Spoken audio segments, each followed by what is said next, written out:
Well. Good morning, good afternoon, and a very good evening. Welcome down the Security Rabbit Hole to another edition of the Down the Security Rabbit Hole podcast. I'm Raph. Below me is Jim. The other two are Jeff and Anton. You probably know them. They've been here before, but real quick, I want to say thanks to everybody that's been on our LinkedIn page and help grow that.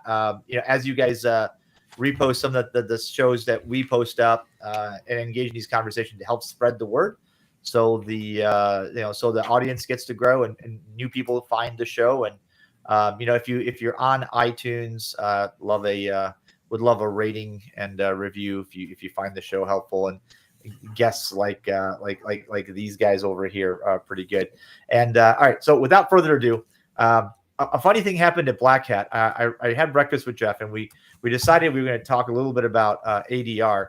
And to me, it's news, right? It's a new thing. And then Anton went ahead and blew up the SOC Triad and made it a square. And suddenly I find myself going, we should talk about that. And here we are. So, Jeff, welcome. Thanks, Raph. Good to be here. Tell the good people who you are and what you do. Yeah, so I'm Jeff. I'm the CTO and founder of Contrast Security. We focus on application security and ADR.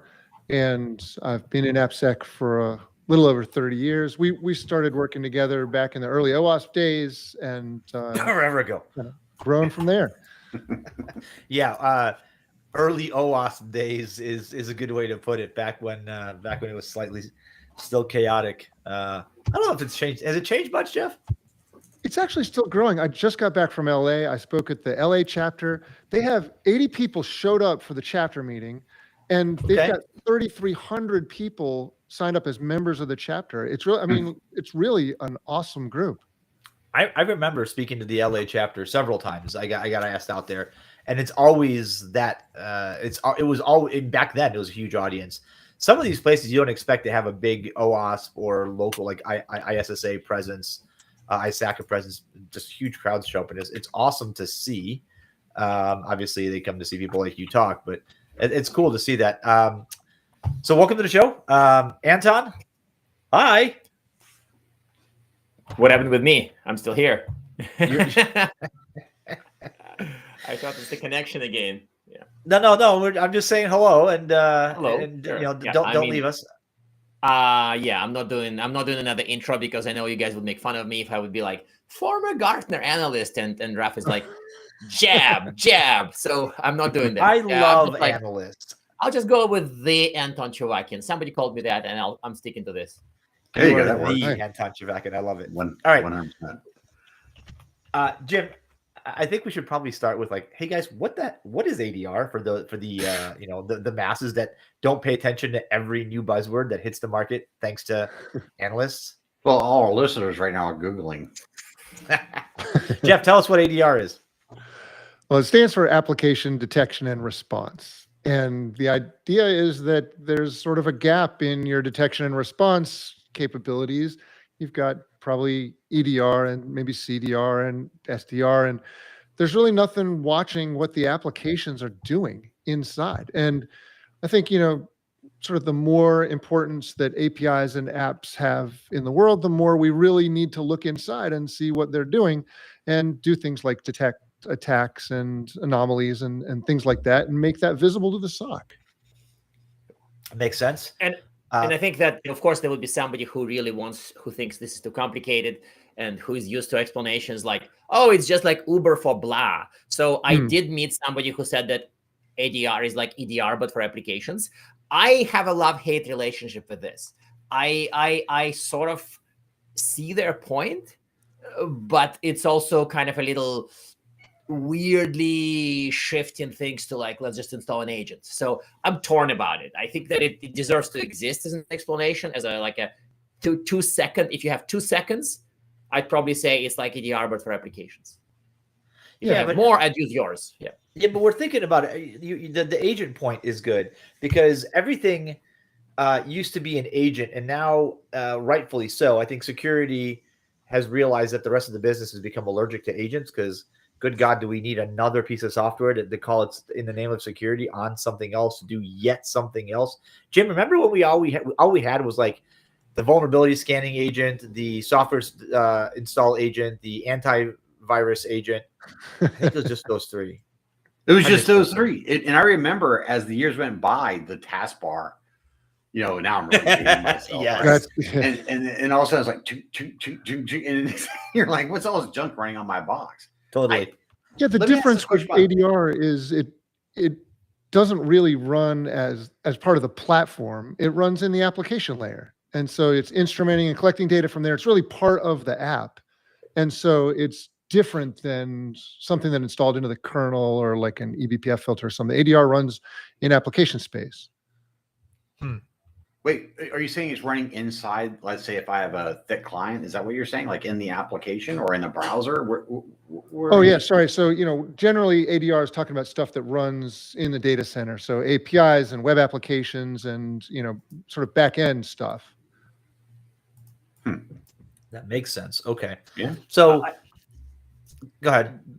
Given that we are doing this whole kind of slightly chaotic show, of course, that's high down the security rabbit hole.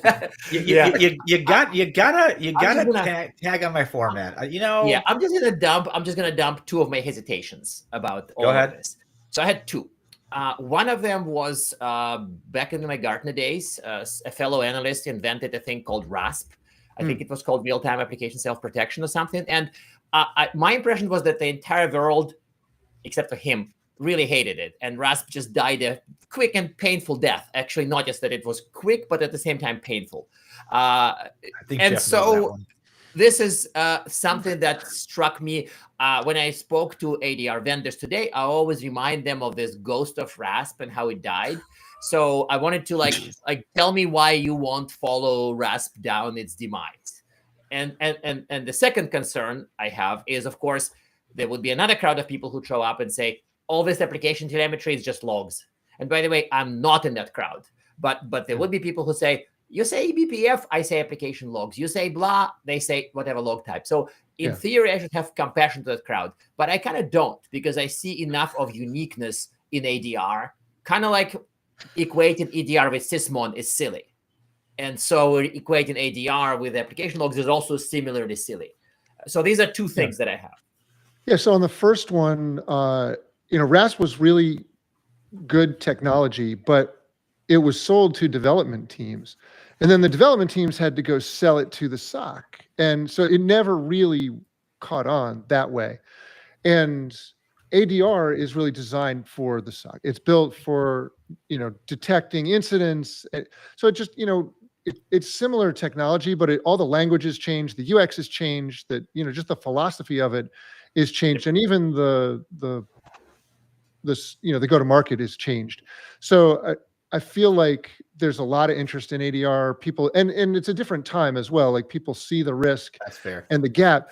Now, to your second point, trying to do AppSec with logs is pretty ridiculous because the data you need is not in the logs. Like all you see in the logs is like stuff developers thought might be cool to log, like exceptions and random weird debug stuff.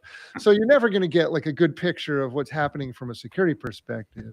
So that's really what the ADR does, is it adds in that it doesn't log it, it gathers it as telemetry and then reports it into a streaming data architecture and builds a graph model out of it and all that. Like it's different than just stuffing stuff in logs and trying to collect it in a SIM. Is it signature based? I mean, what is it basing its detection mechanisms on? So it watches the behavior of an application. Let me give you an example. Like imagine a SQL injection attack comes in to an application. So instead of trying to stop it at the perimeter, like a WAF might, and would make a lot of mistakes, instead that data reaches the application and the ADR watches it as it goes through. It watches the execution of each request as it follows through the code. And so if that data makes it into a SQL query and modifies the meaning of that query, that's when ADR can detect it and say, hey, that should never happen. No users should ever modify the meaning of my queries. And then it flags it and can be enabled to stop that attack. So you can, either use monitor mode or block mode, and it'll report it all back up into the SIM and so on. So Can I ask the question that you might laugh at, because it's been a while since I've lived in AppSec, and I'm sure somebody's thinking this besides me. And I asked this over breakfast. And how is this different than WAF, like an evolved WAF, or is it? Yeah, so all of WAF is WAF can outside. be, Yeah, everybody knows this, right? Like WAF is outside the application. Yeah, that's really Yeah. weird. Thanks, Anton. I'm sorry for jumping in. No, that's exactly what I was going to say. And the problem with that is that you really can't tell the difference between an attack and good data very well at the perimeter. Like, you're going to make a lot of mistakes, both overblocking and underblocking. And so by bringing it into the application, you can gather all the context you need. Like I just said, like, the exact details of the SQL query that's being used with that data. So then you can make a really smart decision about whether something's a real attack or not. And, for certain class of vulnerabilities, RASP is like 100%. It's hard to imagine bypassing it.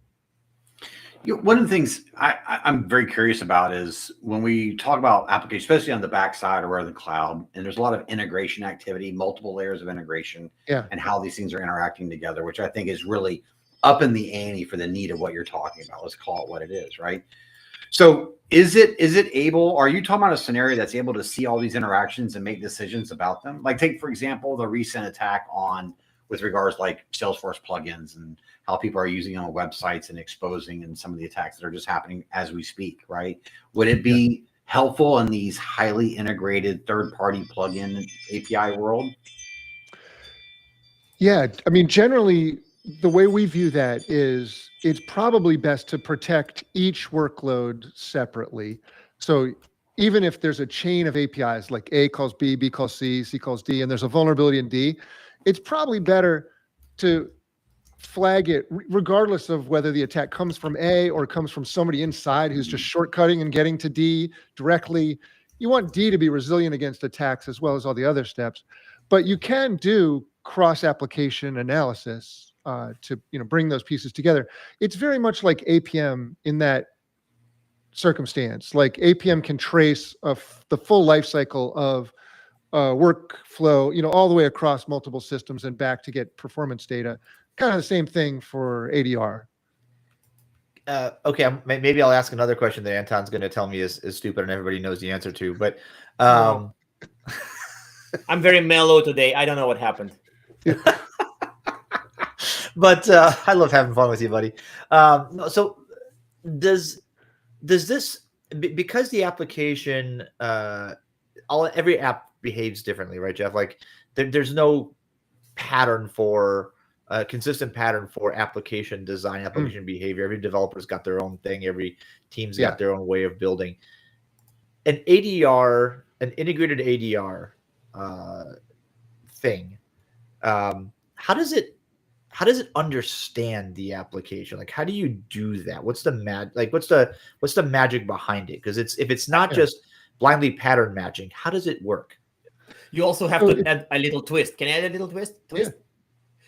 Because I think you stopped a tiny step away from, can it do business logic attack detection? Yes. Because I felt like you were going there, but you didn't quite make it there. And I feel like that's probably the trickier level of the same question. Yeah, so let me talk about simple rules, and then I'll talk about business logic stuff. So imagine putting sensors all over the code, and you put sensors on things that are relevant to detecting an attack.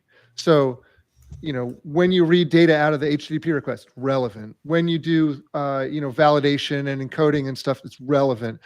What systems you call on the back end, all relevant. So then the pattern is a pattern of those behaviors.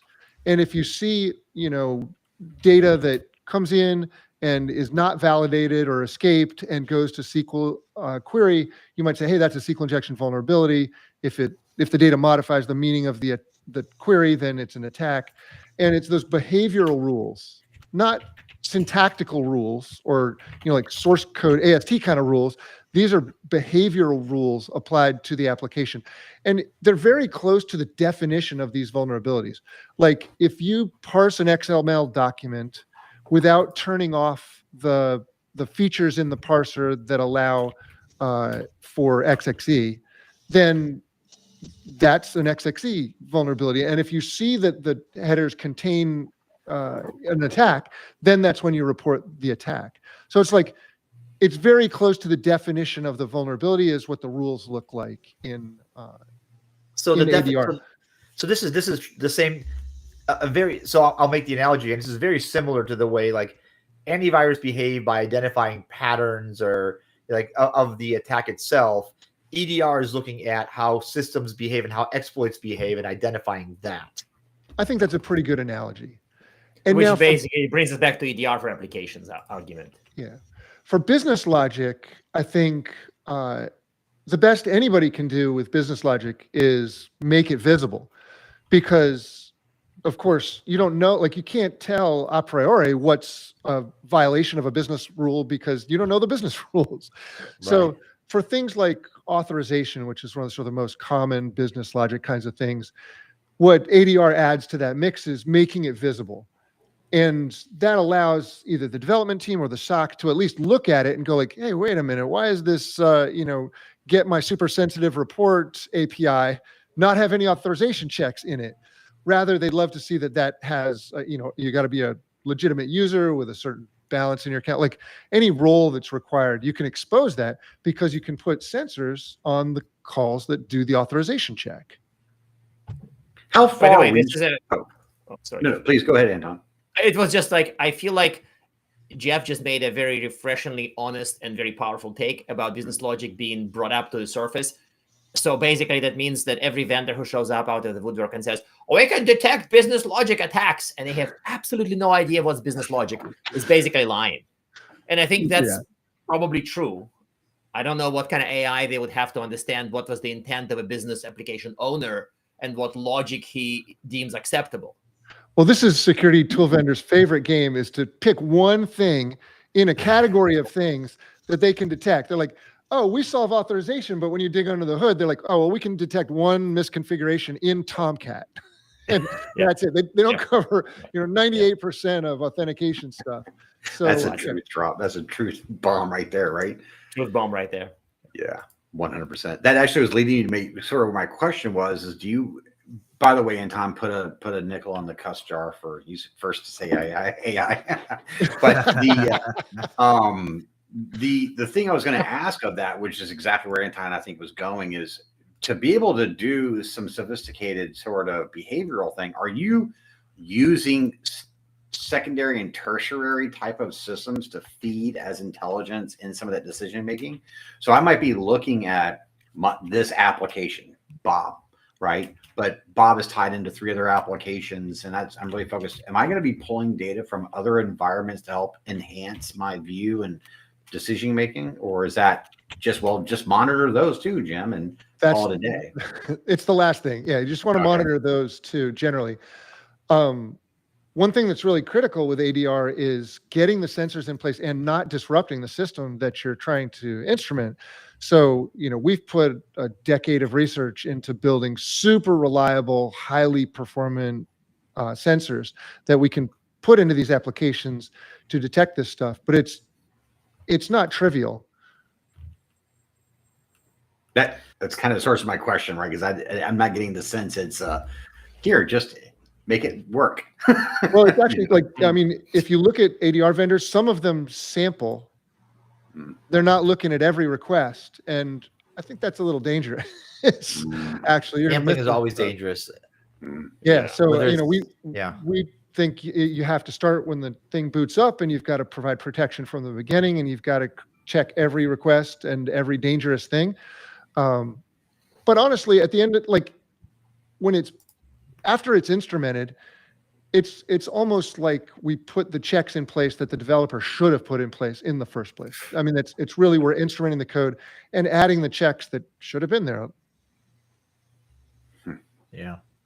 By the way, as you guys are talking, business logic errors was CWE 840, category 840, and I looked up when Jeremiah talked about it in 2006. I gave a talk about it in 2011. Only 5 years later, still relevant, and I bet it's not less relevant today. That's funny. It's super relevant. But again, there's that trick. Like most vendors would define business logic as all the stuff their tool can't find. It's very neat because then it sounds like they're only not doing one little thing. And there's all this stuff that they find. It's just a like perception problem. But a lot of that stuff, like unless it really relies on the business's policy, it's not really business logic. It's just stuff you can't find an automation for.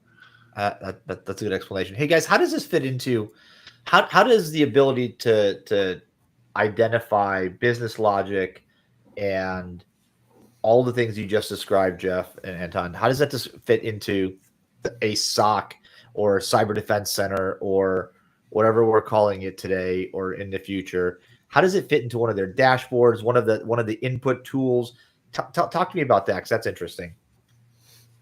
Okay, I can start probably because I feel like the application, just like, let me shove business logic flaws to the side a little bit and just like broaden it back to application security issues. Yeah, and I still see even today SOCs that are sort of still mired largely to the endpoint and network, kind of like almost like firewall and antivirus kind of monitoring, which is of course quite depressing. But even for more robust SOCs, more robust teams, the degree and the depth of application monitoring is usually weak. It may be some type of application logs, it may be some type of authentication from inside the app. So have I seen the first SIEM vendors who started selling, hey, we can do application monitoring in a SIEM, probably happened around 2006. I'm sure I can find some kind of an ArcSight white paper of 2006 that said, we can do SAP.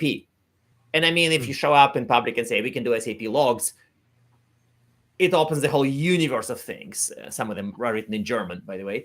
And so the point is that the application security is still a gap in many SOCs, if not most SOCs. So if somebody makes ADR and shows up and says, hey guys, we have this sort of an easy-ish way for you to get awareness of application data, they would love you to pieces. I mean, this is filling something. The only exception to this is that they're not aware they have a gap. The gap is so big, they don't know they have it, and they think, oh, we have firewall logs. And yeah, we bought this new thing called ADR. Have you heard anything about it, Anton? Yeah, I agree with most of that. We've talked to tons of SOCs about how they're dealing with application layer visibility and detection and response and so on. And mostly they didn't really have a good plan. Some of them collect WAF logs and they pump the WAF logs into the SIEM, and then guess who looks at them?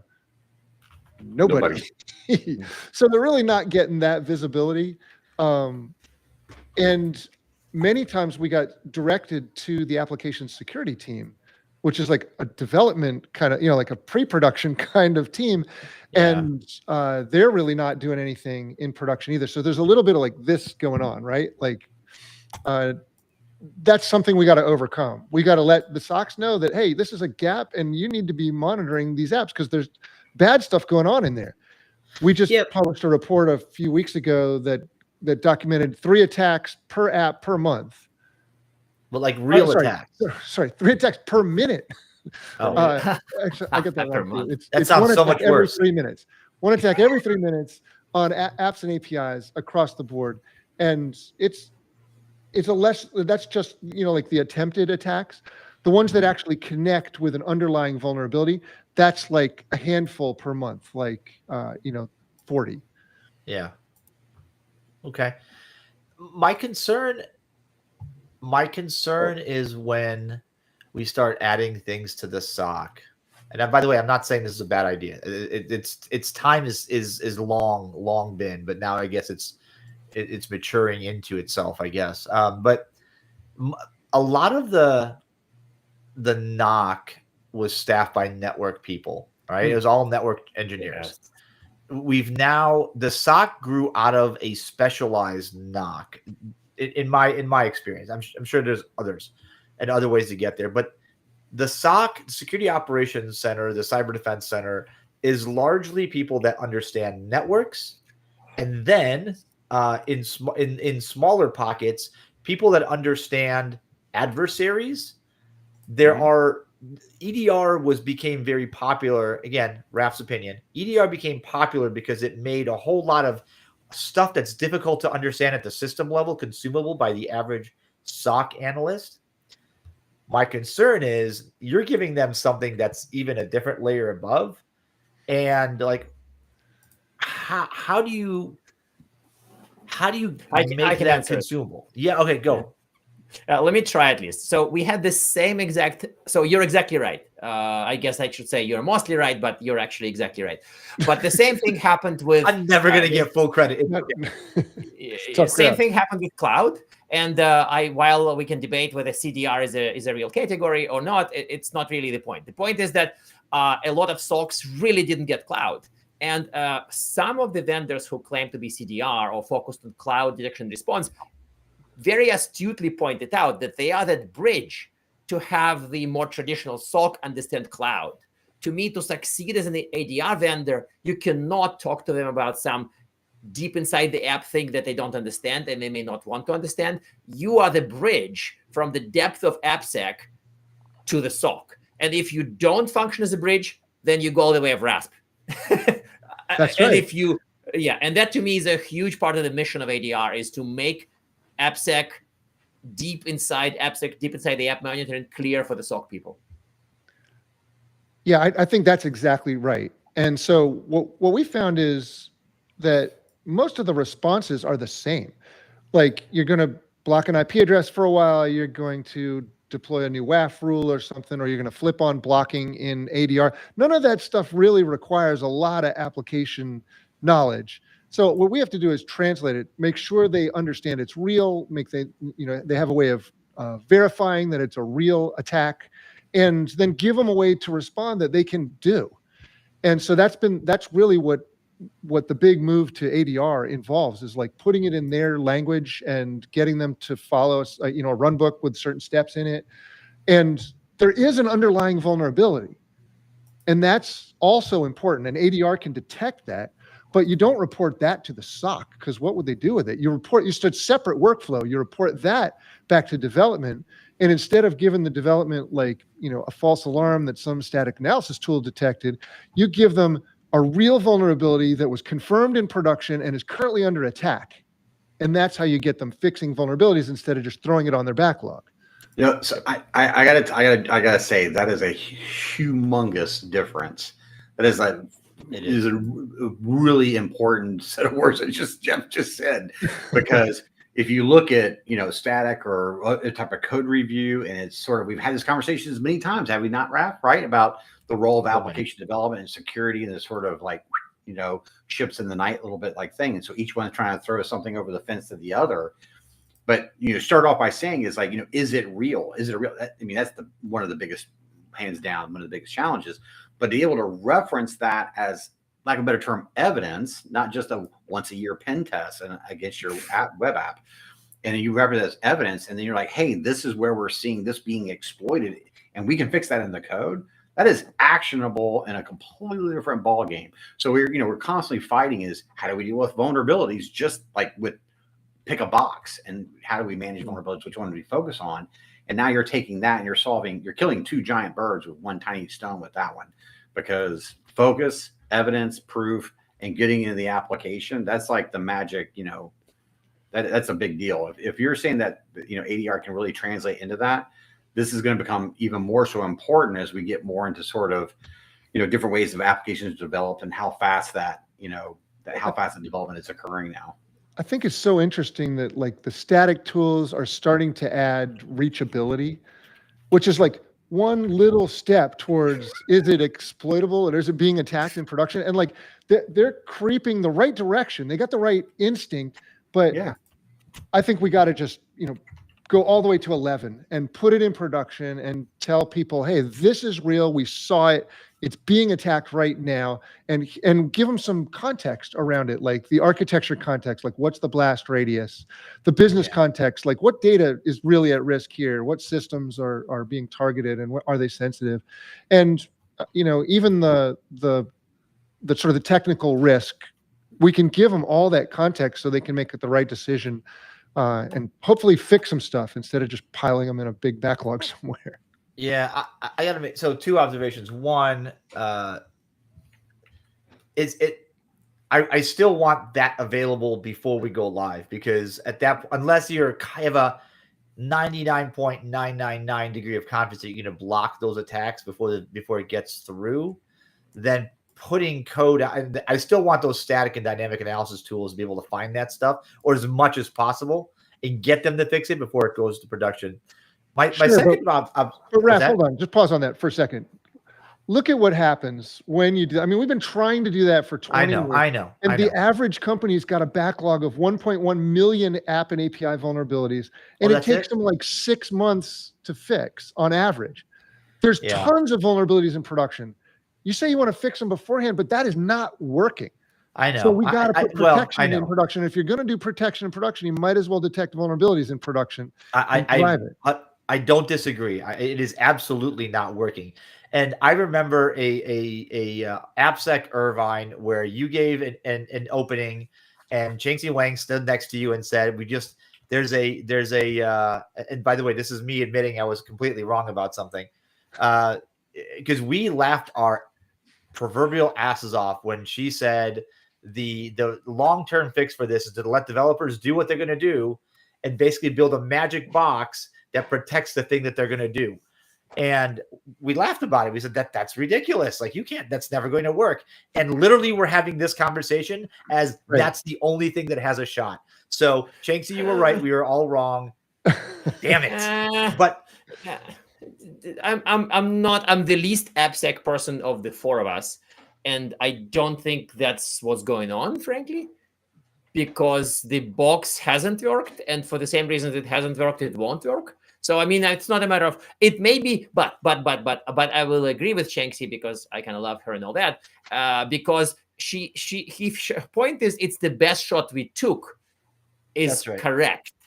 But is it the best we can take? I think it's incorrect.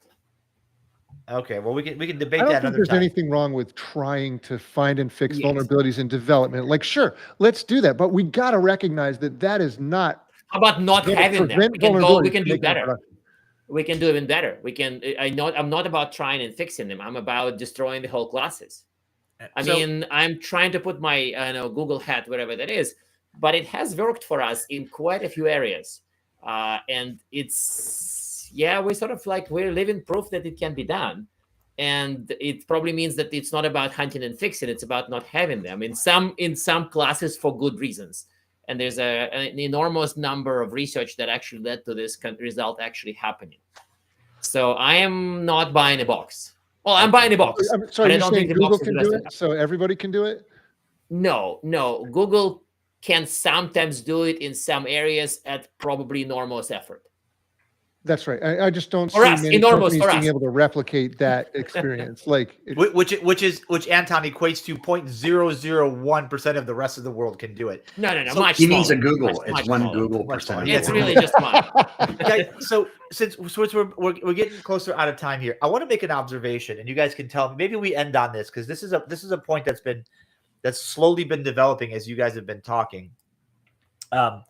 It feels to me like security technologies that we consider next generation, like truly next generation. Okay.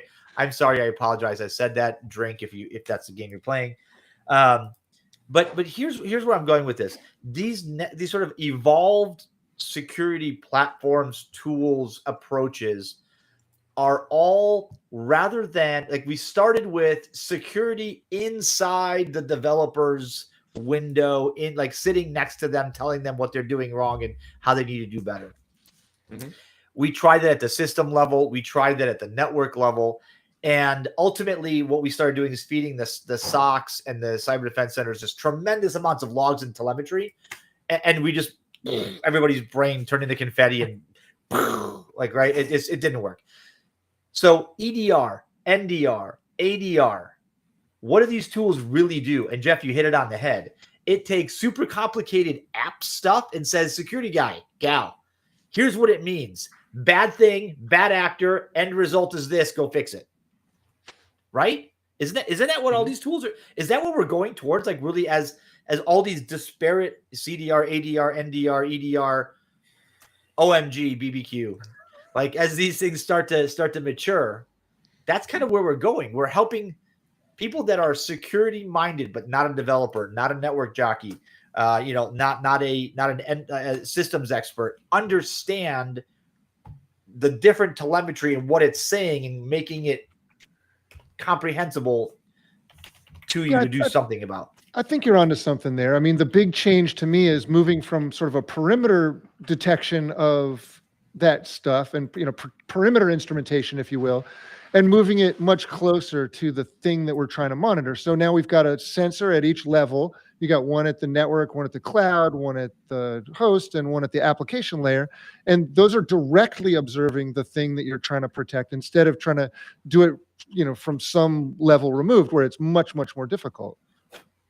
Yeah, but there's still but that gives a lot of detail that I think the average cyber defense analyst has a hard time correlating. Like this query or this piece of code in an application URI or API call, plus this packet trace and this system call, like those things together make this bad thing. What you guys are doing, EDR, NDR, ADR, is literally like pulling these things together, abstracting them, saying this and this bad, here's why, here's the end result that it's going to create. I think that explaining a specific domain to general knowledge security people, detection response people, is a reasonable take. Yes, I summarized it to a one-liner, but yes, that's a reasonable take. That's a good summary, but I think that's necessary. Yes. I think that's necessary because we've had security has spent 35 years, Jeff, trying to be in all the specific domains, and it has not worked. Not in cloud, not in AppSec, not in systems, not in network engineering. Nowhere has that worked to a reasonable degree. So now we're looking at it and saying, maybe that's not the right. Maybe we'll continue that effort on some level with some large companies, and some effort will always continue to raise that bar. But in the meantime, let's look at all that, abstract it for somebody that's a general knowledge cybersecurity person sitting in a defensive position to watch all these events occur and go, hey, that's bad. Nope, that's worse. I got to go do this. Yep. One pushback I've heard to ADR is that, well, I've got a WAF and I've got EDR. And so if anything happens inside the application, I'll just detect it afterwards. And I think that's really pretty flawed thinking. Like, I think for maybe 90% of AppSec vulnerabilities, you don't need to touch the operating system. So you're not going to detect it with EDR. The attack is not a command injection, and it's not a file traversal. It's SQL injection or XXE or unsafety serialization or any of the zillion other things that stay inside the application and don't need to go to the other layers. Yeah. So do you think they're 30% right, 70% wrong? Because some of the attackers do want to expand the footprint from the application, but many of them would take the data and go, right? SQL injection example or a few others. So are they 30% right and 70% wrong? I mean, if I look at all the different AppSec vulnerabilities, there's about 10 to 20% of them that touch the operating system. A lot of them used the operating system as a proof of concept. So like, I can launch calc, but they didn't have to. They could have done anything else they wanted to inside the application. They could have turned off access control or, stolen the database credentials or any other thing. And so like, just relying on EDR is, I think, really pretty dangerous. Yeah. Okay, I'm going to drop. Sorry, guys. This was really fun. And this was fun. Looking forward to it. This was fun. You can make all the jokes about me now because I'm leaving. So we make those jokes when you're here, Anton. We're not cowards. Yeah. And thanks for the new SOC quadrant. Oh, sure. Yes. Please add a link to the show notes. And as a person with big ego, I assume when I leave, it would be all about me, right? That's fair. Right. You're an analyst after all. Bye-bye. Right. All right, guys. So thanks, Anton. All right. So guys, to kind of close this out, I like this idea. And I think that us abstracting and creating these pathways for more general knowledge to do more specific things easier is the right way. So detection and response, whether it's application, network, or endpoint, right? Detection and response seems to be where where we're pointing the compass now for the next iteration of security. Call it 10-year cycle, 12-year cycle, maybe shorter. Yeah. Right? Maybe 7 years. But anyway, that doesn't matter. I think that's where it's going for a bit. I want to see the efforts to make things at the pre-production level continue, but I think that at some point really soon, if we're not there already, we're going to start hitting the law of diminishing returns. Yeah, I think that's right. I'll just leave you with a thought from Doc Hudson. You got to turn right to go left.